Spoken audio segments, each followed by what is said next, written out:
Are you thinking about continuing to rent for a full another year or potentially buying sometime in 2026? Let's talk numbers, not necessarily opinions. Yeah, so the decision isn't a one size fits all. Understanding the numbers is important to you, and that's what makes the decision so much clearer. So, whenever you rent, 100% of that payment goes directly into someone else's bank account to be able to help build their wealth. No matter what that rate is, it's always going to be more than mortgaging yourself. So, making sure you run through that, knowing that none of that money comes back to you. Yeah, and with a fixed rate mortgage, your principal and interest stays the same. The only thing that can change is your taxes and insurance, and you're building equity for yourself instead of paying someone else's mortgage.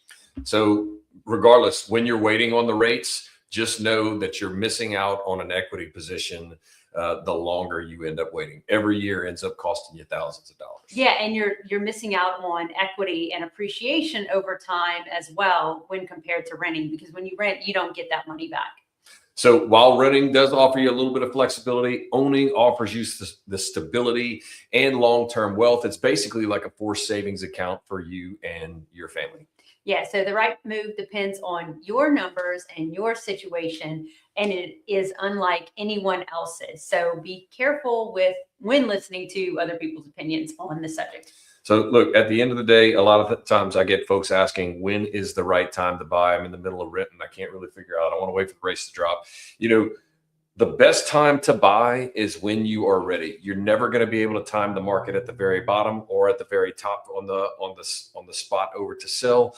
The end of the day, the timing has to be when you're ready. Look, when you're buying things for, typically folks are staying in their homes anywhere from 2 years to 20 to 30. It just depends on what that happens to look like.